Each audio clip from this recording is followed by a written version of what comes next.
Hello दोस्तों, तो अब हम लोग स्टार्ट करने जा रहे हैं part 2 of acid basis and salt. हमने पार्ट 1 में देख लिया था कि एसिड क्या होता है, बेसिस क्या होता है, उनकी केमिकल प्रॉपर्टीज़ के बारे में भी हमने पढ़ लिया था। अब उसके आगे क्या है उसके बारे में हम लोग इस वीडियो में डिस्कस करने वाले हैं और हमने लास्ट में ज़्यादा तक ये भी देख लिया था कि इंडिकेटर क्या होता है। अब एक बार दोबारा से बता देते हैं कि इंडिकेटर का काम क्या है। इंडिकेटर जो है ना, वो ये वर्क करेंगे कि वो बताएंगे difference between acid and base. मतलब कोई भी सब्सटेंस आप लेके गए तो इंडिकेटर उसे पहचानने में मदद करेंगे कि वो एसिड है या बेस है। तो इंडिकेटर टोटल कितने तरीके के हमारे बुक में दिए गए हैं? तो हमारे बुक में टोटल 3 टाइप्स ऑफ इंडिकेटर दिया गया है। सबसे पहले जो है that they are natural, then उसके बाद में कौन से हैं ऑल्फैक्टरी, और फिर लास्ट में क्या है सिंथेटिक। मतलब natural, synthetic and olfactory. Natural जो हमें नेचर से मिले हुए हैं, सिंथेटिक जो कि मैन नहीं बनाए ऐसे इंडिकेटर हैं, और फिर उसके बाद में ऑल्फैक्टरी जो कि स्मेल के बेसिस पे डिस्टिंग्विश करेंगे कि एसिड है या फिर बेस है। अब अगर हम लोग बात करें नेचुरल इंडिकेटर की, तो वो लोग कैसे इंडिकेटर है और कौन कौन है नेचुरल इंडिकेटर? जो हमें नेचर से मिलेंगे वो नेचुरल इंडिकेटर कौन कौन है? तो हमारे पास देखो यहाँ पे टर्मरिक हो गया, और क्या हो जाएगा लिटमस। ये दोनों के दोनों क्या है नेचुरल इंडिकेटर। फिर सिंथेटिक इंडिकेटर। सिंथेटिक इंडिकेटर की बात करें तो मिथाइल ऑरेंज एंड फिनोल्फथैलीन जो है वो सिंथेटिक इंडिकेटर, जिसको हमने ही बनाया है। देन उसके बाद में देखो ऑल्फैक्टरी। तो ऑल्फैक्टरी की बात करें तो जैसे कि हो गया ओनियन। ओनियन क्या करता है, तो जब बेस के प्रेजेंस में जाता है ना तो उसकी स्मेल गायब हो जाती है। जब तक एसिड है तब तक तो स्मेल आएगी, लेकिन जब बेस की प्रेजेंस में हो जाएगा तो फिर क्या हो जाएगा कि उसकी स्मेल जो है वो गायब हो जा रही है। इस तरीके से वो एसिड और बेस के बीच में डिफरेंस क्रिएट कर रहा है। तो हमारे को यही सारी चीज़ें से पता चलता है कि कौन सा सब्सटेंस एसिड है, कौन सा सब्सटेंस बेस है। ठीक है, चलो आगे देखते हैं। अभी हम लोग यहाँ पे अभी देखो कि एक मतलब कोई कपड़ा है, एक शर्ट है, उसके ऊपर स्टेन लग गया। स्टेन यानी दाग, ठीक है। तो दाग लग गया है, वो भी किस चीज़ का दाग है? तो टर्मरिक का दाग दिया हुआ है। अब उसके बाद में टर्मरिक का जब दाग है, उसके ऊपर जब उन्होंने क्या ऐड किया, सोप। जब उसके ऊपर सोप लगाया, क्योंकि देखो कभी भी कोई कपड़ा होगा उसको क्लीन करने के लिए क्या ऐड करते हैं, तो सोप या फिर डिटर्जेंट यूज़ करते हैं उसको सही करने के लिए। तो इन्होंने क्या यूज़ किया, सोप। जब सोप को उस कपड़े के ऊपर जो टर्मरिक का स्टेन था, एरिया था, उसके ऊपर जब लगाया गया तो उसका जो कलर है वो येलो से किस में कन्वर्ट हो गया, रेड में। जो कि इंडिकेट करता है कि जो टर्मरिक है वो एक तरीके का इंडिकेटर जो कि बेस के प्रेजेंस में जाते ही अपने कलर को क्या कर रही है, चेंज कर रही है। और अगर हमसे पूछा जाए कि एसिड होगा, तो अगर ये तो बेस था, सोप जो है वो बेस है, बेस की प्रेजेंस में गई तब तो उसने अपना कलर चेंज कर लिया। बट अगर एसिड, हमने कोई एसिड यूज़ किया तो उसका कलर सेम ही रहेगा, उसका कलर चेंज नहीं होगा, इसलिए वो भी एक तरीके का क्या है, इंडिकेटर। ठीक है, अब उसके आगे देखते हैं एक्टिविटी 2.3। अब एक्टिविटी 2.3 जो है ना, वो एक ऐसी एक्टिविटी है जो कि हमें बता रही है एक रिएक्शंस के बारे में। अब वो रिएक्शन जो है ना, हमने पहले देख ली थी कि जब हम किसी एसिड को मेटल के साथ में रिएक्ट कराते हैं तो क्या होता है। तो जब हम किसी भी एसिड को मेटल के साथ रिएक्ट कराते हैं तो सॉल्ट प्लस में हाइड्रोजन गैस बनती है। एसिड क्या, कौन सा एसिड ले लेते हैं, HCl, उसकी मेटल के साथ में रिएक्शन करा रहे हैं तो सॉल्ट बनेगा उसका, और फिर उसके बाद में हाइड्रोजन गैस मिलेगी। अब ये जो रिएक्शन है ये तो मैंने करा के दी HCl के साथ में। सेम रिएक्शन होती है HNO3, वो भी एक एसिड है। फिर H2SO4 सल्फ्यूरिक एसिड, उसके साथ में भी नाइट्रिक एसिड था HNO3, और फिर उसके बाद में CH3COOH। ये सारे के सारे के एसिड है, और वो ना रिएक्शन करा के अपने अपने सॉल्ट बनवाएंगे, और साथ में सब में एक चीज़ कॉमन है, दैट इज़ हाइड्रोजन गैस। अब कैसे पता लगाया होगा कि हाँ हाइड्रोजन गैस रिलीज़ हो रही है? रिएक्शन में तो पता चल रहा है कि हाँ हाइड्रोजन बच रहा है, इसलिए हाइड्रोजन गैस रिलीज़ होगी। रिएक्शन तो पता चल गया, लेकिन एक टेस्ट भी दिया हुआ है जिससे हम पता लगा सकते हैं कि जो हमारी गैस है वो हाइड्रोजन ही है। उस टेस्ट का नाम क्या है, पॉप टेस्ट। अब पॉप टेस्ट का नाम पॉप टेस्ट क्यों है वो भी जानते हैं। सबसे पहले देखो कि एक बर्निंग कैंडल है। अब कैंडल को क्या किया, बर्न करके लेकर गए कहाँ पर, तो उसको लेके गए। देखो इस एक्टिविटी में देखो तो यहाँ पे से गैस बनी है, हाइड्रोजन गैस। जब हाइड्रोजन गैस यहाँ से आ रही है, उसके बबल्स आ रहे हैं, तो उसमें वो क्या कर रहे हैं, कैंडल को टच करा रहे हैं। तो देखो आपको दिख रहा होगा थोड़ी सी चिंगारी, वो चिंगारी के साथ में पॉप साउंड भी सुनाई दे रहा है। वो जो साउंड है ना, वो पॉप है, पॉप की तरह एकदम, जैसे थोड़ी सी आवाज़ होती है ना पॉप, ऐसा। तो इसी की वजह से क्या है कि यहाँ पे जो टेस्ट है उसका नाम भी पॉप टेस्ट रख दिया गया है, जो कि ये टेस्ट किसको टेस्ट कर रहा है कि वहाँ पे हाइड्रोजन गैस प्रेजेंट है, वो उस चीज़ को बता रहा है। ठीक है, तो इसी तरीके से हम लोग हाइड्रोजन गैस को टेस्ट कर लेते हैं। अब सेम जैसे कि अभी तो हमने जो रिएक्शन देखी थी वो एसिड के साथ में थी, पर अगर बेस भी हो, जैसे बेस ने मेटल के साथ में रिएक्शन किया तो भी हमारा सॉल्ट एंड हाइड्रोजन ही बनेगा। लेकिन ये जो रिएक्शन है सेम है for acid and bases, but क्या है कि सारे के सारे मेटल ये रिएक्शंस नहीं दे सकते। क्यों नहीं दे सकते? तो just because of reactivity series. देखो अभी हमारे पास है ना एक सीरीज़ है, दैट इज़ रिएक्टिविटी सीरीज़, जो कि कौन क्या क्या है तो हम लोग देख लेते हैं। सबसे पहले यहाँ पे देखो, कटरीना ने कार मांगी, अल्टो, जेन, फरारी, देन उसके बाद में फिर भी हाय, क्यों, मिली। मिली का क्या हो जाएगा? मिली मिली देखो मैंने बताया, मतलब कि बता देती हूँ कि मिली जो है ना वो हम लोग वर्ड मिली यूज़ कर रहे हैं, but that we are using for mercury. हम किसके लिए यूज़ कर रहे हैं? तो मरकरी के लिए यूज़ कर रहे हैं। मरकरी का सिंबल लेकिन क्या होता है? Hg होता है। हम यहाँ पे क्या लिखेंगे? Hg। क्या लिखने वाले हैं? Hg। देन उसके बाद में सिल्वर, सिल्वर क्या हो जाएगा हमारा? Ag and then Au, Ag, फिर उसके बाद में लिखो Au।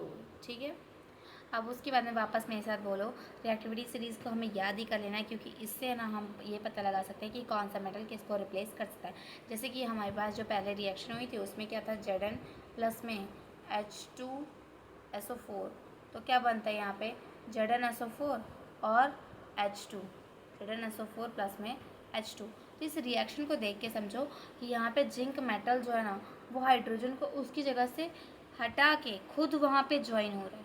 तो इस तरीके की रिएक्शन हमने फर्स्ट चैप्टर में भी पढ़ी थी कि इस तरीके की रिएक्शन को क्या बोलता है? Displacement reaction.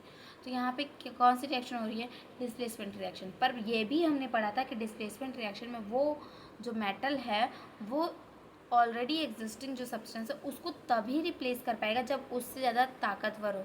तो यानी कि जिंक को ताकतवर होना चाहिए, उसका रिएक्टिविटी ज़्यादा होना चाहिए, जो पहले से दूसरे एलिमेंट के साथ में ज्वाइन है, मतलब कंपाउंड के साथ में ज्वाइन है जो पहले, उससे ज़्यादा उसकी रिएक्टिविटी होनी चाहिए। तो देखो रिएक्टिविटी सीरीज़ के हिसाब से देखो तो जिंक जो है ना वो पहले आता है और हाइड्रोजन बाद में आता है। इससे पता चलता है कि हाँ जो रिएक्टिविटी है वो जिंक की ज़्यादा है। अभी सेम रिएक्शन अगर मैं कराना चाहूँ किसके साथ में? कॉपर के साथ में। कॉपर के साथ में यही रिएक्शन कराती हूँ। देखो हमारी रिएक्टिविटी सीरीज़ को याद करो, तो यहाँ पे देखो कॉपर Cu प्लस में H2SO4 is equal to CuSO4 plus में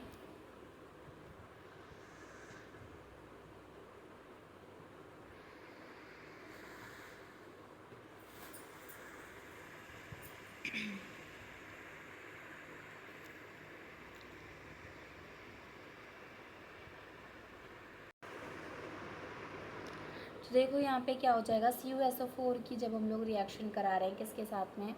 तो CuSO4 सॉरी Cu की जब रिएक्शन करा रहे हैं H2SO4 के साथ में, तो यहाँ पे क्या बन रहा है? CuSO4 और उसके बाद में क्या बन रहा है? H2।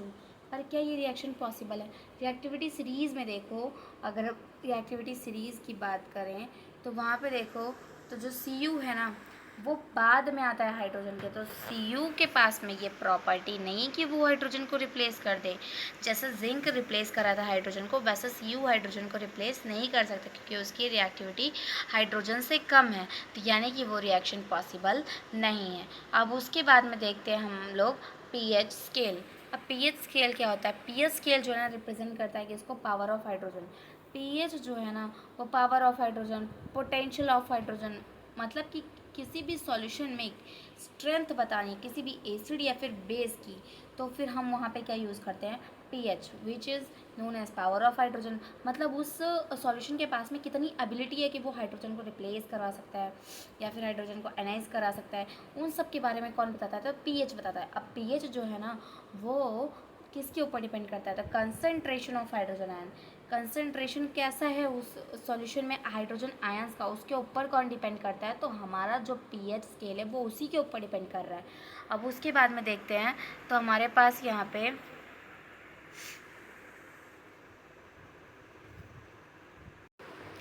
तो इसी तरीके से हम लोग पावर ऑफ हाइड्रोजन को कैसे मेज़र करते हैं, देखो यहाँ पे पहले तो सबसे पहले समझो, यहाँ पे हमारे पास पीएच है, pH is equal to minus में log H plus concentration plus ion, ठीक है। एच प्लस की कंसनट्रेशन, ये जो बॉक्स है वो कंसनट्रेशन को रिप्रेजेंट करता है। तो इसी तरीके से हम लोग इन सारी चीज़ों को समझ सकते हैं, ठीक है। समझ में आया कैसे हम लोग ने इस चीज़ों को समझा। अब यानी कि पीएच जो है वो हमको स्ट्रेंथ बताएगा एसिड या फिर बेस की, ओके। देन उसके बाद में देखो हमारे पास जो सेकंड क्वेश्चन आ रहा है वो क्या है, डाइल्यूशन का टॉपिक है।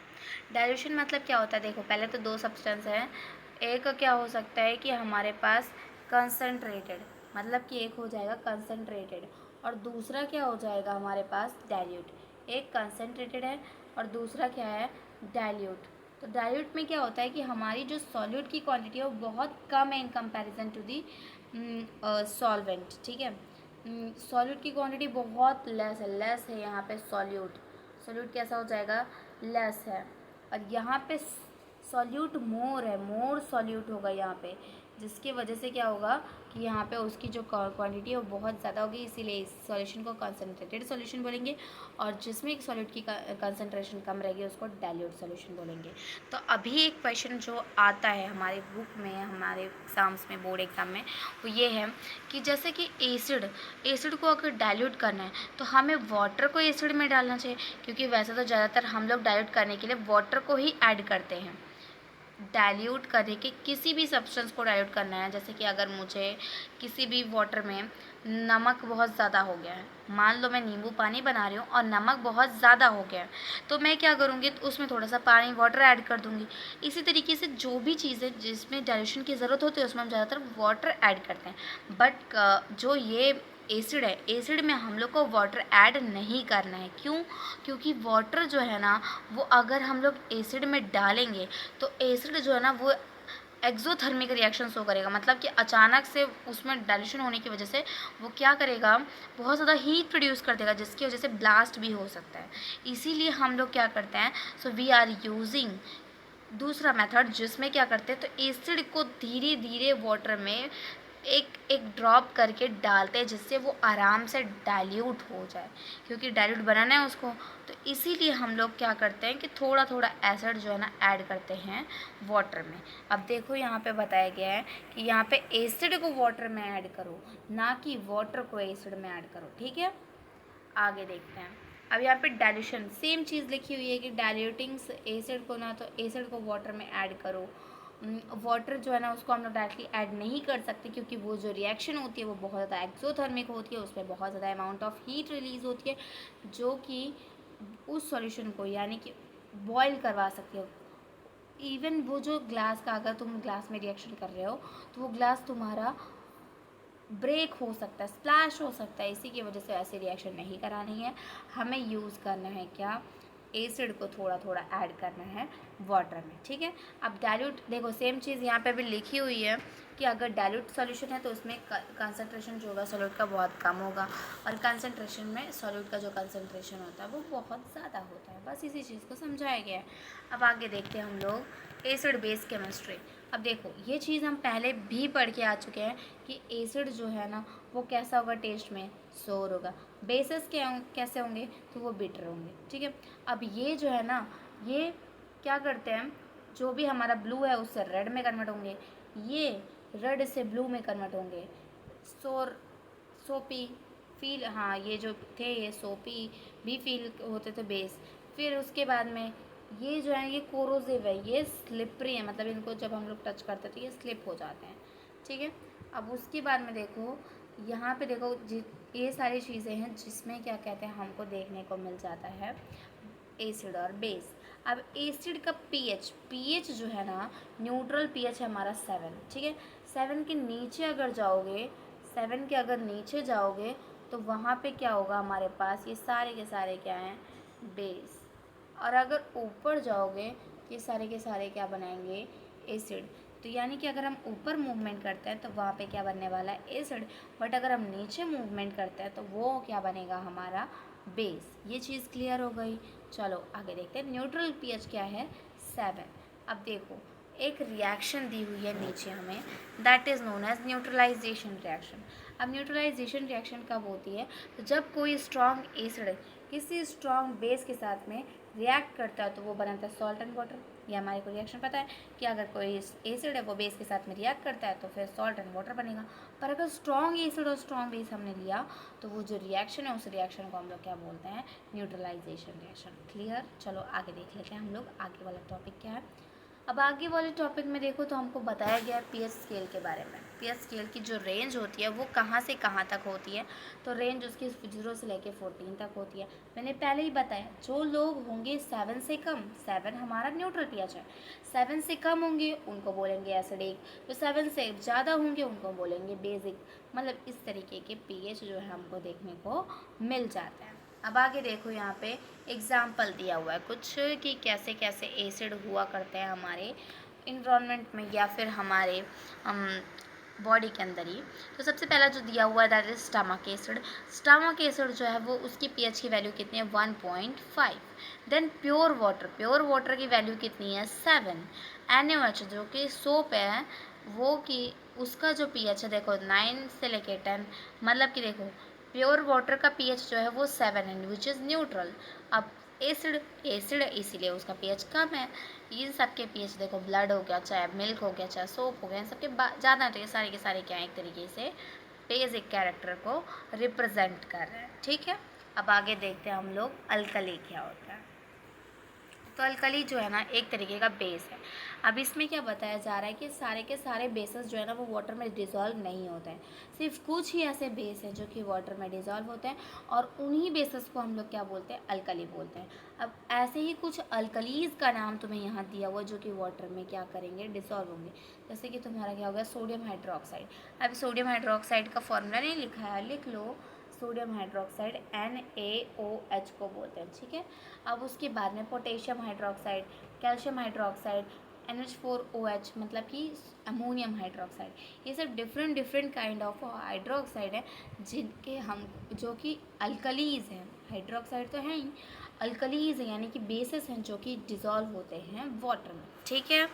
अब आगे देखो, आगे हमको इम्पोर्टेंस बताई गई है। किसकी इम्पोर्टेंस बताई गई है, तो पीएच की हमारे डेली लाइफ में इम्पोर्टेंस क्या है उसके बारे में बताया गया है। तो अगर हम लोग बात करें कि हमारे डेली लाइफ में पीएच की इम्पोर्टेंस क्या है, तो इसमें पूरे ही पैराग्राफ में वो बताया गया, एक्सप्लेन किया गया। देखो क्या क्या चीज़ें हैं। अभी सबसे पहले देखो इम्पोर्टेंस ऑफ पीएच इन।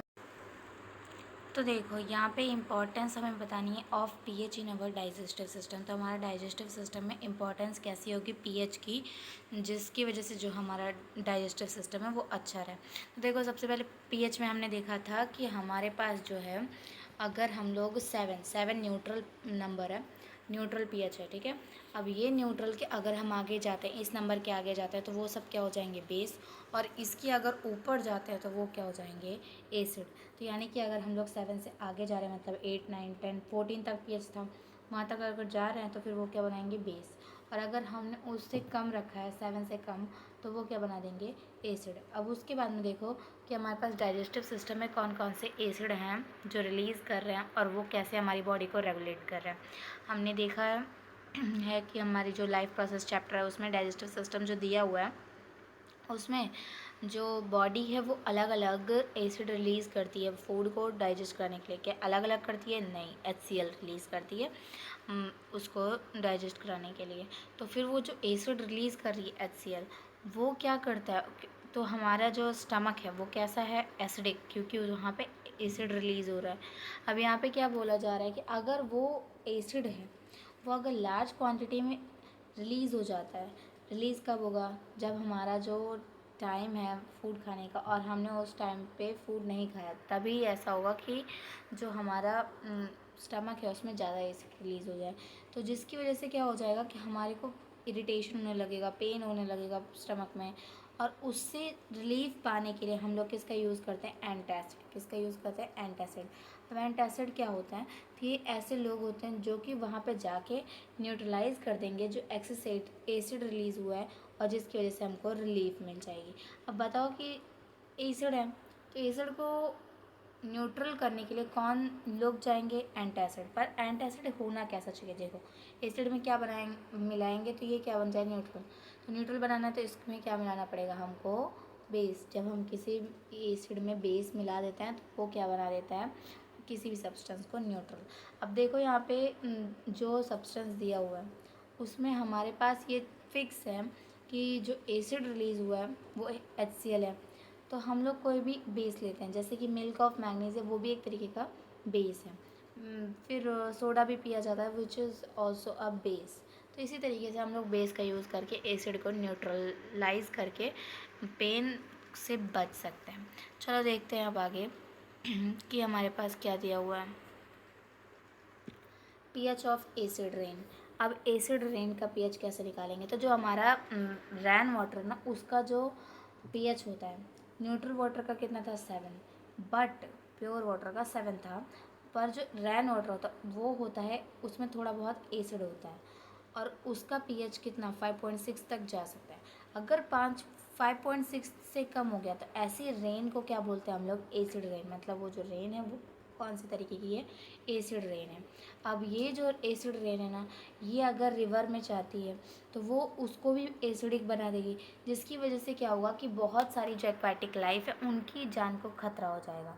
तो यानी कि जो एसिड रेन है वो अच्छी नहीं होती है। जो रेन है वो हमारी 5.6 से कम अगर चली गई पीएच तो फिर ही उसको क्या बोलेंगे, एसिड रेन। अगर उससे ज़्यादा है तब तक हम उसको एसिड रेन नहीं बोलने वाले। तो यानी कि सारी की सारी रेन एसिड रेन नहीं होती है।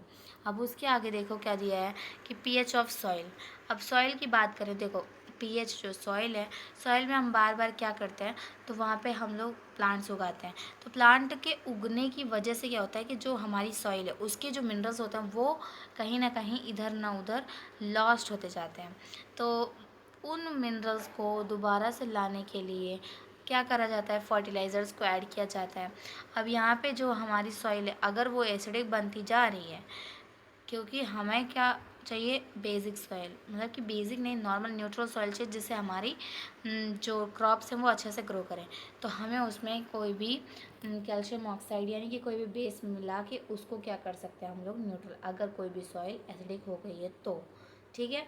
अब उसके बाद में देखो हमारा जो पीएच है हमारी बॉडी का वो कितना है टोटल 7.8 से लेके कितना, 7 से लेके 7.8। किसी भी लिविंग ऑर्गेनिज्म को सरवाइव करने के लिए इतना पीएच चाहिए ही चाहिए, तभी हमारे जो बॉडी हैं वो अच्छे से फंक्शन करते हैं। अब उसके बाद में देखो टूथ डिके एंड पीएच। तो टूथ में डिके कैसे होने लगती है, अभी देखो यहाँ पे बैक्टीरिया जो है ना वो हमारे माउथ में प्रेजेंट है। अब वो क्या करता है, तो वो जो भी हम लोग फूड खाते हैं वो अगर कहीं पे भी रह गया है तो वो उसको डिग्रेड करके क्या करता है, शुगर और फूड पार्टिकल्स बनाता है। और जो कि क्या होता है कि किसी के भी माउथ के अंदर जो भी खाने होंगे उसको डिग्रेड करके शुगर में कन्वर्ट करेगा, जिसकी वजह से क्या होगा कि हमारे पास जो टूथ है वो डिग्रेड होने लगेगा, उसके ऊपर वो ख़राब होने लगेगा। तो इसीलिए ना हम लोग अंदर जो खाना गया है वो एसिडिक, मतलब एसिड की वजह से, एसिड किसने प्रोड्यूस किया, तो हमारे बैक्टीरिया ने, जो कि डिग्रेडेशन से उन्होंने प्रोड्यूस किया था किसी भी एक फूड पार्टिकल को डिग्रेड करके, जो कि हमारे माउथ में बचे हुए थे। तो इसीलिए हम लोग जो टूथपेस्ट यूज़ करते हैं वो एसिड को लड़ने के लिए कौन आएगा, बेस। इसीलिए हम लोग बेसिक टूथपेस्ट यूज़ करते हैं, जिसकी वजह से वापस से हमारा माउथ न्यूट्रल हो जाए और फिर से हमारा क्या हो, हमारी टीथ जो है वो बिल्कुल सेफ़ रहें, उसमें कोई भी डिके ना हो। ठीक है। तो एसिड वो लोग रिलीज़ करवा रहे हैं तो हम लोग बेसिक टूथपेस्ट यूज़ करेंगे। उसके बाद में देखो बीटल स्टिंग। अब बीटल स्टिंग या फिर नटल स्टिंग क्या होता है कि जब हमारे को चींटी काट लेती है तो फिर क्या होता है कि वहाँ पे स्वेलिंग हो जाती है और इरिटेशन होने लगता है, पेन होने लगता है। तो किस वजह से होता है, तो वो जो पेन एंड इरिटेशन है ना वो इस वजह से हो रहा है क्योंकि जब वो जहाँ पे भी बाइट करती है वहाँ पे एक एसिड रिलीज़ कर देती है, दैट इज़ मिथेनॉइक एसिड, जिसको, जो कि फिर से एसिड है। एसिड से रिलीफ पाने के लिए बेस का यूज़ करेंगे। कौन सा बेस यूज़ करा जाता है, बेकिंग सोडा। बेकिंग सोडा को वहाँ पे लगा के हम लोग आराम से रिलीफ पा सकते हैं। ठीक है, अब उसके आगे देखो हमारे पास क्या दिया हुआ है, सॉल्ट। क्या दिया है, सॉल्ट। अब सॉल्ट क्या होता है, तो जब हम लोग एसिड और बेस की रिएक्शन कैसे बना सकते हैं, तो सॉल्ट को जब एसिड और बेस एक साथ में रिएक्शन करेंगे तो वो लोग क्या बनाएंगे, सॉल्ट प्लस में वाटर। अब देखो यहाँ पे HCl हो गया और NaOH हो गया। क्या क्या है हमारे पास, एक तो HCl है, दूसरा NaOH। HCl एसिड है और NaOH बेस है। अभी दोनों रिएक्ट करके NaCl बना रहे हैं विच इज़ ए सॉल्ट, और वाटर बन रहा है। तो ये जो हमारी रिएक्शन है ये सभी तरीके की जो भी सॉल्ट बनते हैं उनमें देखनी जाती है। अब जो भी ऐसी रिएक्शन होगी जो कि एसिड और बेस को रिएक्ट करके सॉल्ट बनाएंगे, उन सारी रिएक्शंस को हम लोग न्यूट्रलाइजेशन रिएक्शन बोलते हैं। ठीक है, और ख़ासकर तब जब हमारे पास स्ट्रॉन्ग एसिड और स्ट्रॉन्ग बेस हो तब तो बिल्कुल नहीं। अब आगे देखते हैं कि क्या क्या हमारे पास अलग अलग तरीके के सॉल्ट बनाए गए हैं इससे।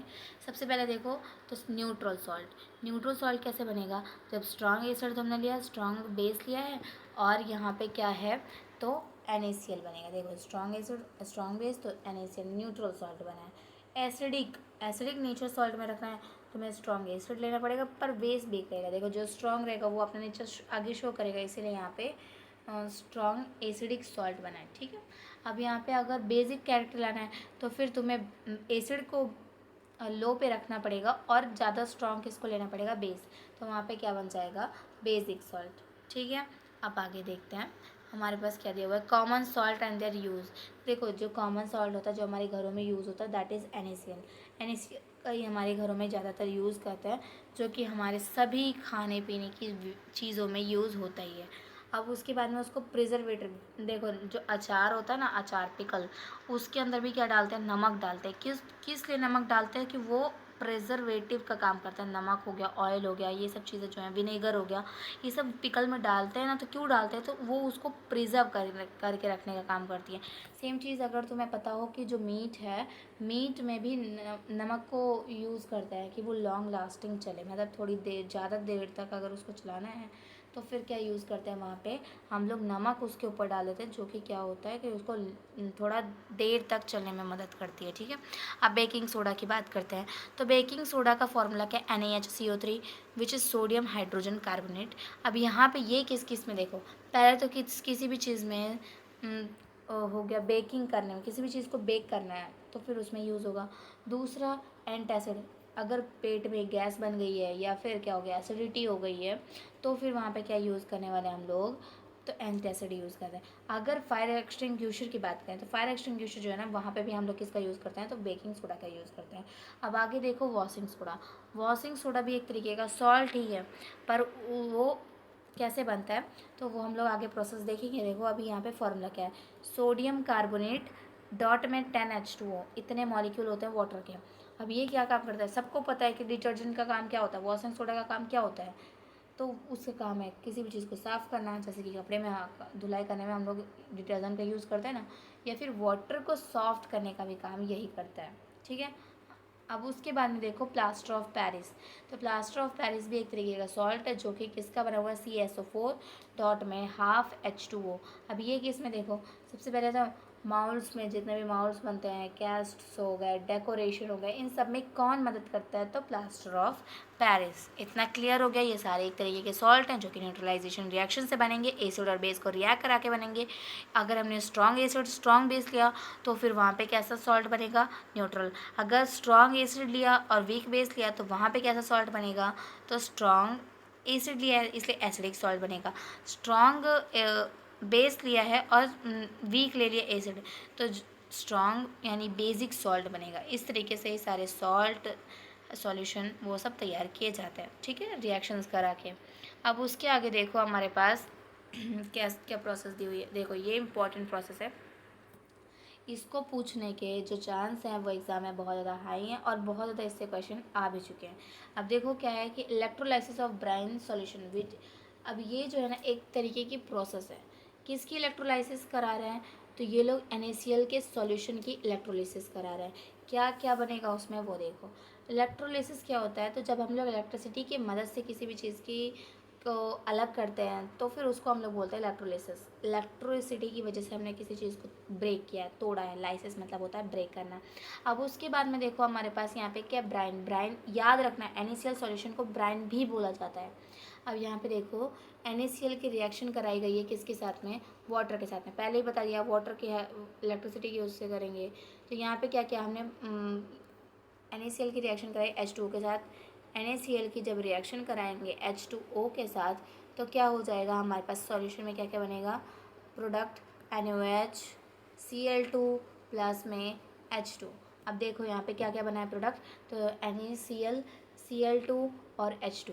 अब NaOH को NaOH को क्या बोलते हैं हम लोग, सोडियम हाइड्रोक्साइड। Cl2 को क्लोरीन और H2 को क्या बोलते हैं, हाइड्रोजन। अब यहाँ पे जो है ना ये तीनों प्रोडक्ट का काम क्या होगा, मतलब ये तीनों के तीनों प्रोडक्ट है ना बहुत ज़्यादा यूज़ होते हैं किसी भी चीज़ में। तो किस किस में यूज़ होता है, क्या है इनके यूज़ है वो देख लो। सबसे पहले क्या आता है कि हमारे पास यहाँ पे NaOH का क्या काम है।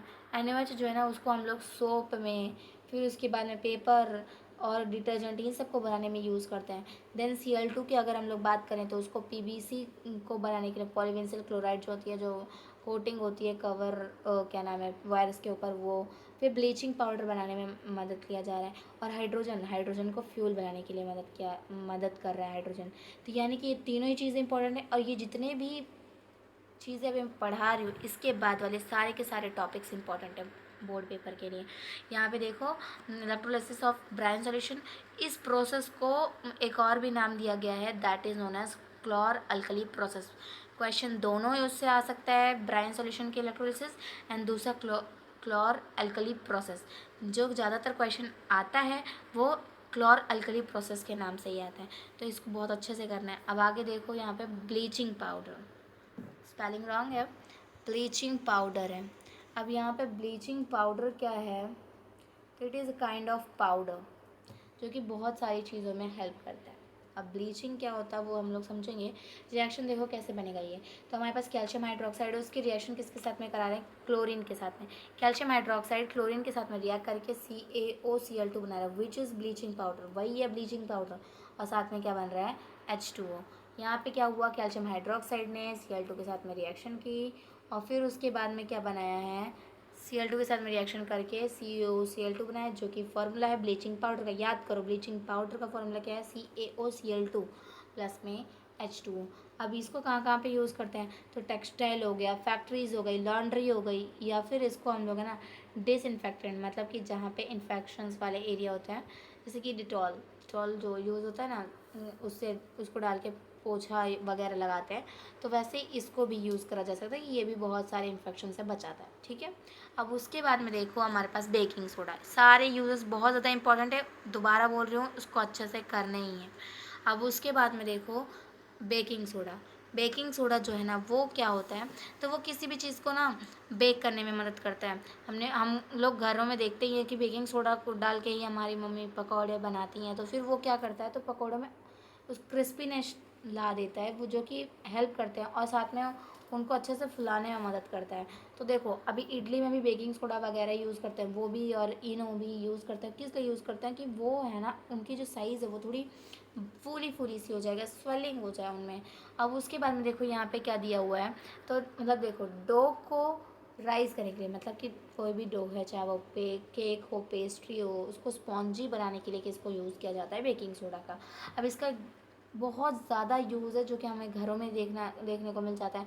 एंटासिड, मतलब बेकिंग सोडा को ना जब एसिडिटी बनी होगी तो उस टाइम पे भी हम लोग यूज़ कर सकते हैं। एसिडिटी को डिक्रीज़ करने के लिए, जो एसिड रिलीज हुआ है उसके लेवल को डिक्रीज़ करने के लिए हम लोग किसका यूज़ कर सकते हैं, तो ये बेकिंग सोडा। अब बेकिंग सोडा जो है, बेकिंग पाउडर को कैसे बनाते हैं, तो यहाँ पे देखो सोडियम हाइड्रोजन कार्बोनेट है, उसकी रिएक्शन कराएंगे H+ के साथ में, तो हमें क्या मिल जाएगा, CO2H2O सोडियम सॉल्ट। अब ये जो है ना अलग अलग चीज़ें जो मिली हैं ये ही हमारा आगे जाके रिएक्शन करवाएंगे। क्या क्या हमने लिए है, तो सोडियम हाइड्रोजन कार्बोनेट की रिएक्शन करवा रहे हैं H+ के साथ में, तो क्या मिल रहा है CO2H2O एंड सोडियम का सॉल्ट। अब उसके बाद में देखो यहाँ पे वॉशिंग सोडा। देखो जो ये हमारा सोडियम का सॉल्ट बनता है ना, इसी से आगे सोडियम का सॉल्ट क्या है पता है, Na2CO3। अब इसी से आगे जाके हम लोग वॉशिंग सोडा बनाने वाले हैं। इसमें 10 मोल ऑफ H2O ऐड कर देंगे तो हमारा क्या बन जाएगा, वॉशिंग सोडा। यानी कि इसको क्रिस्टलाइजेशन के लिए यूज़ किया जाता है, रिक्रिस्टल बनाने के लिए सोडियम कार्बोनेट का यूज़ करते हैं। अब उसके बाद में देखो ये दोनों ही प्रोसेस जुड़ी हुई कैसे हैं, क्योंकि हम लोग सोडियम हाइड्रोजन कार्बोनेट जो है उसमें एसिड मिला के क्या बनवाते हैं, सोडियम कार्बोनेट। फिर सोडियम कार्बोनेट जो है वो ही उसमें जब वाटर को ऐड कर दिया जाता है तो वहाँ पे क्या बन जाता है हमारा, वॉशिंग सोडा। अब उसके बाद में देखो इन लोगों के यूजेस क्या है, कहाँ कहाँ पे यूज़ होंगे ये लोग। तो सबसे पहले तो देखो यूज़ है ग्लास, सोप, पेपर इंडस्ट्री, इन सभी में क्लीनिंग का काम करते हैं। डोमेस्टिक पर्पस में यूज़ करते हैं हम लोग, वॉशिंग सोडा की बात कर रहे हैं। तो वॉशिंग सोडा डोमेस्टिक पर्पस के लिए, remove of hardness of water, water के हार्डनेस को रिमूव करने के लिए, फिर बोरैक्स को बनाने के लिए, water of crystallisation, fix number of molecule हमें देखने को मिला।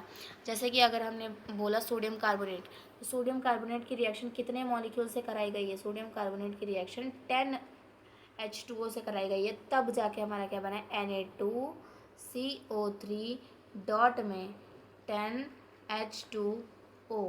अब उसके बाद में देखो ऑन हीटिंग क्या, तो on heating copper sulphate crystal water droplet appear, formula of hydrated copper sulphate is ये।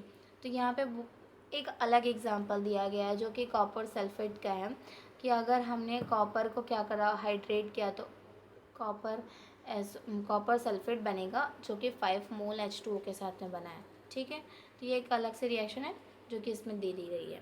अब आगे देखो बेकिंग सोडा, नॉर्मल इसी चीज़ को नॉर्मली लिखा गया है कि डायरेक्टली तुम लोग रिएक्शन याद कर पाओ। क्या क्या करना है, तो NaCl लेना है पहले, तो क्या लेना है, नमक में वाटर डालना है, फिर उसके बाद में CO2, फिर NH3, अमोनिया, NH3 क्या है, अमोनिया। अब अमोनिया इन सब के साथ में रिएक्शन कराएंगे तो क्या बनेगा हमारे पास, NH4Cl प्लस में सोडियम हाइड्रोजन कार्बोनेट। और यही जो सोडियम हाइड्रोजन कार्बोनेट है ना, जब इसको हीट कर देंगे तो हमारे पास सोडियम कार्बोनेट आ जाएगा, विच इज़ अवर क्या है, सोडियम हाइड्रोकार्बोनेट। उसी को आगे जाके वॉशिंग सोडा को बनाने में यूज़ करेंगे। और यहाँ पे देखो वॉशिंग सोडा में इसके साथ में सिर्फ 10 मोल ऑफ वाटर डालेंगे तो हमारे पास इसके क्रिस्टल्स बन जाएंगे, जो ही हमारा क्या है, वॉशिंग सोडा। इन दोनों सारी रिएक्शंस को याद करना है, सभी इंपॉर्टेंट हैं। अब उसके बाद में आगे देखो कि यहाँ पे प्लास्टर ऑफ पेरिस, तो प्लास्टर ऑफ पेरिस में क्या होता है, तो ये जो मतलब कि CSO4 है डॉट में 2H2O इस गिव राइज क्या दे रही है, तो CSO4 डॉट में हाफ H2O प्लस में 3H2O।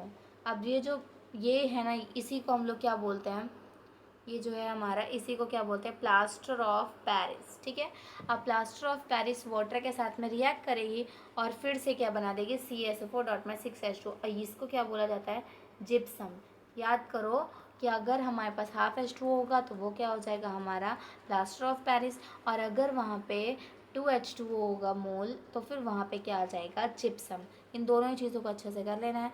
ये सारी की सारी रिएक्शन जो कि हमने देखी, बेकिंग सोडा क्लोरअल्कली प्रोसेस, देन उसके बाद में हमने देखा ब्लीचिंग पाउडर, फिर उसके बाद में देखा प्लास्टर ऑफ पेरिस एंड ये जो वॉशिंग सोडा, सारे इंपॉर्टेंट हैं। सबको अच्छे से गो थ्रू कर लेना और अच्छे से रिवाइज कर लेना। जिप्सम का और प्लास्टर ऑफ पेरिस का फॉर्मूले में कन्फ्यूज़न नहीं होनी चाहिए, क्योंकि प्लास्टर ऑफ पेरिस में हाफ H2O है और जब उसमें आधे H2O 1.5 और मिलाएंगे तो 2H2O बन जाएगा, जो कि हमारा क्या बन जाएगा, जिप्सम। अब इसमें कोई कन्फ्यूज़न नहीं होगी। अब आगे देख लेते हैं हम लोग, कुछ समरी दी गई है कि एसिड क्या होता है। तो एसिड वो है जो कि प्रोड्यूस करता है हाइड्रोजन आयन को, बेसिस वो हैं जो कि OH आयन को प्रोड्यूस करते हैं। सॉल्ट क्या होता है, तो जब एसिड और बेस की न्यूट्रलाइजेशन रिएक्शन करवाई जाती है तो फिर जो बनते हैं उन्हें हम लोग क्या बोला जाता है, सॉल्ट। ठीक है, अब उसके बाद में यहाँ पे pH, तो pH क्या होता है, एक तरीके का पेपर है जो कि एसिडिटी और बेसिसिटी को मेज़र करने के लिए बनाया गया है। अब ये 0 से लेके 14 तक होता है। 7 न्यूट्रल वाला पॉइंट है, उसके अगर आगे जाएंगे मतलब लेफ़्ट साइड में जाएंगे तो फिर क्या होगा कि हमारा जो है ना बेस ही बेस मिलेगा, और अगर ऊपर गए तो फिर वहाँ पे एसिड ही एसिड मिलेगा। इसी तरीके से पूरा चैप्टर ख़त्म हो गया। अब उसके बाद में मिलेंगे नेक्स्ट चैप्टर में।